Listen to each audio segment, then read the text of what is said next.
Thank you for tuning in to another episode of the Buyer's Guide podcast, where we talk all things property and finance.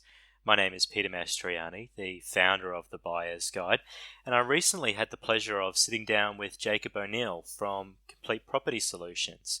Jacob formed CPS in 2005 with the goal of helping others build and manage wealth through property. Since then, he has coached and advised literally thousands of clients to achieve their property investment goals. In my discussion with Jacob, he talks me through the structured process of building a property investment portfolio. So, let's get to it.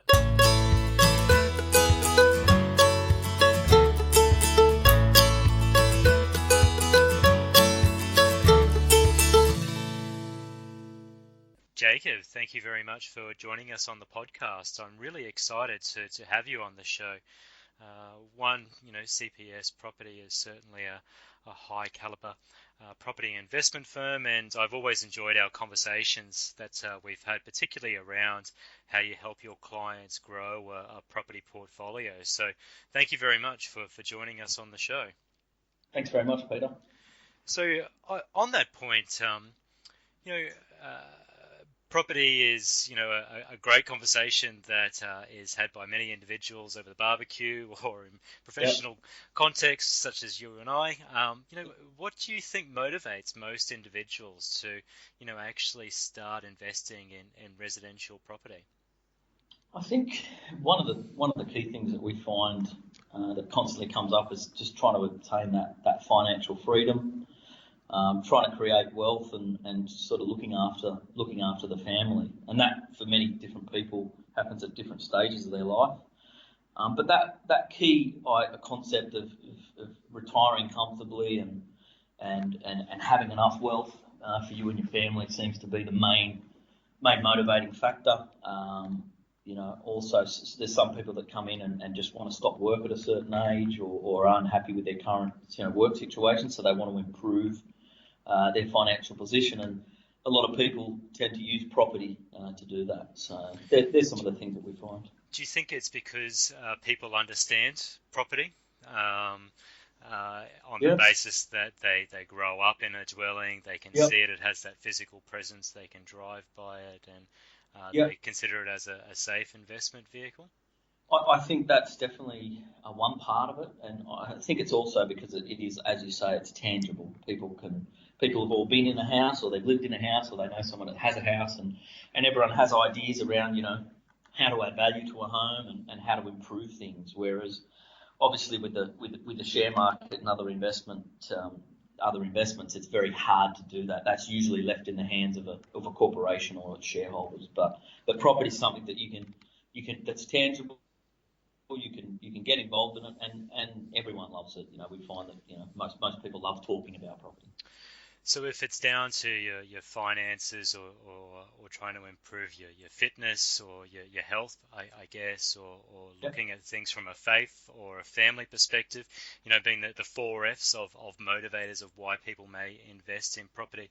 Realistically, what is a good starting point for people to start investing in property that you see from your clients? From my clients. So my office is based in Sydney. We're in Surrey Hills. So most of our clients come to us at a certain point in their life, possibly after about 35, 40. They've generally got their first home. So most people sort of start purchasing their first home generally without the help of, say, a financial planner, or a property investment advisor, or an accountant. It's something that a lot of people take that first step, generally buying in the area that they've grown up in or they know.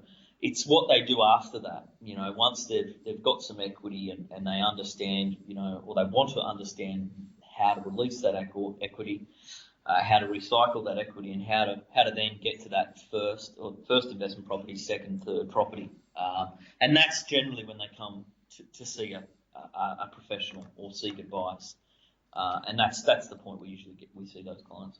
Okay, so from a hypothetical scenario, my wife and I come and visit you. I have a residential property. I've got maybe about a couple of $100,000 worth of equity, and we have a combined PAYG income of maybe $150,000. We've got maybe a similar figure within our superannuation as well. Yep. Yep. And our agenda is to try and grow our asset base with the a cash position, a comfortable cash position that we can Yep. afford. Yep. Um, what could be a likely scenario for Yeah. the two of us to investigate? You've highlighted the key word, and the key word is affordability. So you haven't really told me how much your house is worth and what the equity is, but every client needs to be assessed on their own individual characteristics. So Yeah. in your situation, you would want to have a look at how much equity you've got compared to your asset value, and you want to be looking at stress testing any investment that you might look at. Whether it be, I would always advise starting in the bell curve for an investment property, and when I mean the bell curve, it's usually between 4 and say 650,000 now. Okay. And that bell curve is where 80% of people can afford to rent and afford to buy. So you want to stay in that safe zone for a first investment. Okay. And the key thing is obviously, looking at your financial situation, understanding your goals, which you've mentioned, and then trying to look at what the scenarios would be if things change. And that's what a lot of people don't do. They look at the first investment, or that first investment property, and they don't look at what might happen if one of many factors change. One person loses their job, interest rates go up, rents drop, the property you buy has some strata fees or needs some repairs and maintenance. So that's really one of the key things, and that's really looking at how you mitigate the risk of that first investment. And we see a lot of people come to us with one or two investments, and it's put a strain on their lifestyle. It's also put a strain on stress on the family, because it's not operating how they thought it would be. So there's a lot that goes into choosing that right property investment, and making sure that your goals are aligned with that strategy. So I have to agree, and it's a mistake that I've personally made along my investing journey. yeah, And at the time, I was pursuing a capital growth strategy and had a couple of properties on the go. I yep, had a period of vacancy in both of the dwellings, and I had some unaccounted for expenses, and it was bloody tight. I have to admit, to try and manage that through my cash flow position at the time, and I think it was a big awakening to me, because at that point in time, I felt that I had actually invested myself into a corner, and perhaps even trapped myself in my job in mm-hmm. order to maintain those repayments. Do you think that's a common situation, and perhaps why people don't get past owning one or two Yeah. investment properties? I think there's a vast array of reasons, but the couple that we constantly see repeat over and over again is that the cash flow, or the understanding of what could happen and what really does happen, i.e. your expenses are always higher than what you originally think, and that people just don't have a safety net for that, or they don't think about that. And that can also come down to selecting and choosing a good property manager who looks after the property, who ensures that you're getting good rent reviews and the rent's increasing, not decreasing or staying flat, especially when interest rates are rising. So there is a gap that needs to be covered, between the income and the expenses of the property.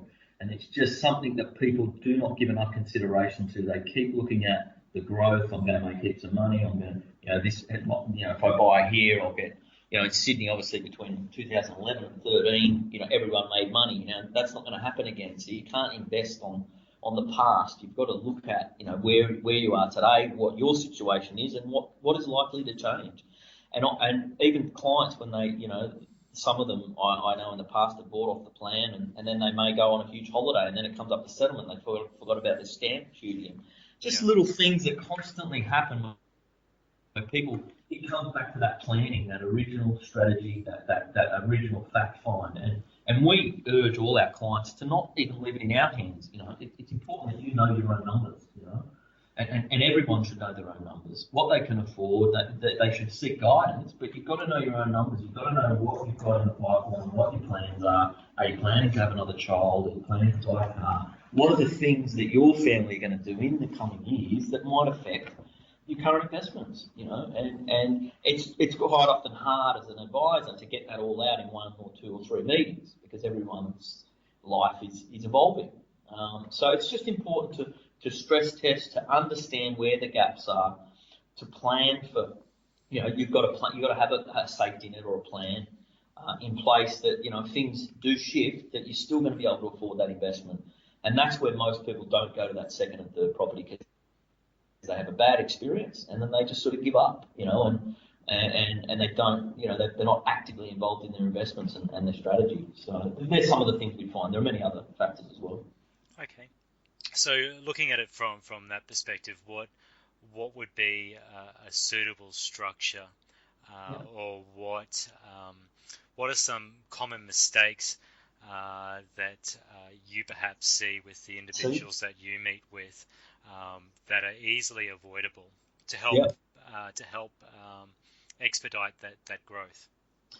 I think the primary mistake we see is that people want to buy the wrong property in the wrong area at the wrong time. It's a real combination of. Is that because they have an emotional attachment to that area? Or? Absolutely. They're not looking at numbers. They're looking at what they know, or what their friend knows, or what someone else has done, or what they think is going to be the best option, and they haven't taken into account, the demographic of that area, what tenants want.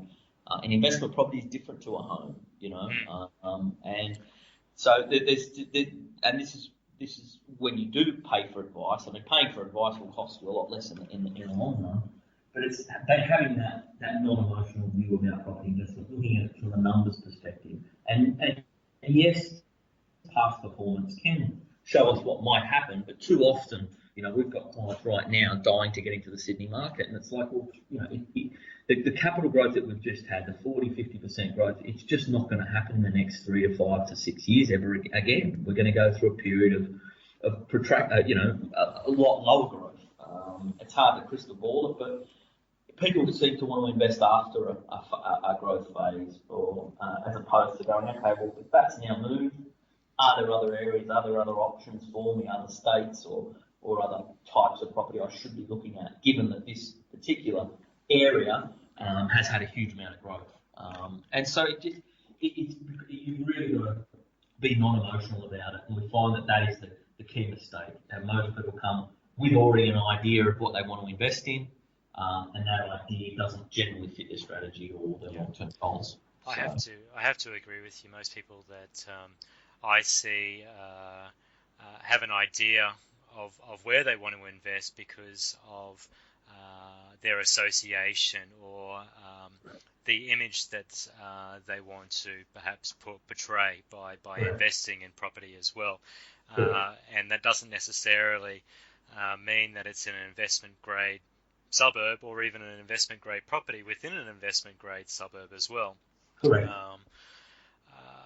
So I think it's a fine line of trying to move people down that pathway to, I guess, move to a different image that perhaps a square box, a brown box that's going to be consistent and achieve long-term growth is going to be a better performer rather than something that may look nice and that you can perhaps drive by on a regular basis.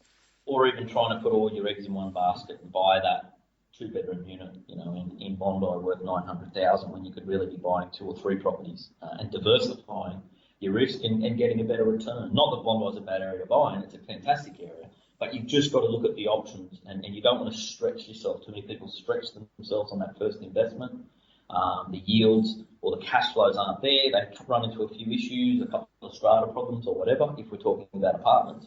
And all of a sudden they're selling in a bad market, or they're looking for ways to get out. Maximising their return.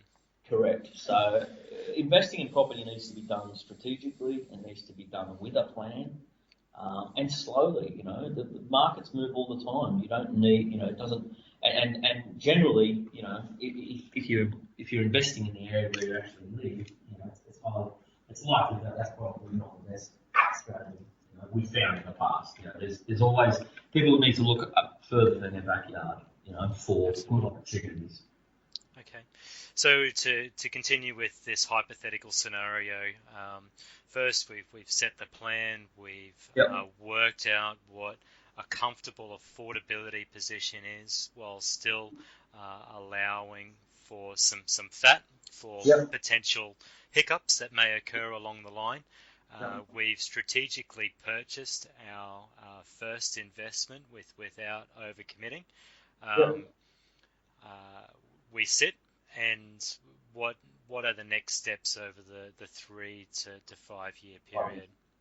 So the next steps typically would be either to continue saving for another deposit, or then waiting for some growth and releasing some more equity. So the key part that we didn't speak about was obviously the financing of any property, and the structure around that is a key part of the strategy. And you need a specialist mortgage broker to do that.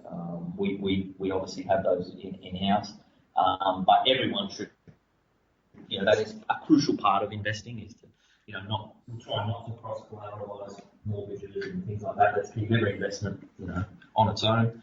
And then it is a function of time. Property investment is a low-yielding, long-term investment, and people need to understand that. You're not trying to make money in a year, 2 years. You need to have a medium to long-term view. So in your example that you've given me, it would be either wait for the market to go up to release some more equity, or continue saving so that you can afford, another 10 or 15% deposit plus stamp duty to go and buy another property. So there's many different ways that you can look at it, and then you may even look at a cheaper area, a different state, different property type to increase your portfolio at that time. But it's really a function of time before the market will shift, and that you can recycle some more equity. Otherwise, you're saving for your next deposit. Okay. So I've been a conscientious and good client, and I've stayed the distance, and I've gone and accumulated several properties over the course of a 15-year or 20-year period in the lead up to my retirement, and I'm wanting to formulate an exit strategy. So, against the backdrop of other circumstances and depending on, what I want to do or what others want to do, what are some common exit strategies that you would be advising your clients to potentially look at? Yeah, we would advise every client to definitely see a retirement planner that's got people that specialise in that, because the taxation issues around retirement, when to sell, where to put the money are very complex, and then there's pensions involved and stuff as well. But in general, if we just speak generally about that, just in general. One of the things that we would look at, or you would want to look at, is selling down a couple of those properties to basically pay off and hold the residual properties outright. So the name of the game would be not to sell everything, would be to sell down as much property as you needed to pay the debt off. So let's say you had, $2 million worth of debt, $4 million worth of property, would be to sell $2 million of that property and then hold that $2 million unencumbered, and then receive the rent, as a cash flow. As a cash flow, to cash flow your retirement. Now, there's obviously going to be some other issues in there with what amount of superannuation you've got, whether you're eligible for a pension, and things like that. But the idea is, there are capital gains issues as well that you need to consider. So there's a whole host of issues, but in generally speaking, you don't want to carry too much debt in retirement, because you will no longer have an income. So you want to be holding properties unencumbered without debt that are just paying you a residual income. So that would be, a main strategy, or one strategy that many people look to achieve. Good. Okay. So, look, we've been going for a little bit of time here now, Jacob. So to conclude, perhaps how can our listeners reach out to CPS Property?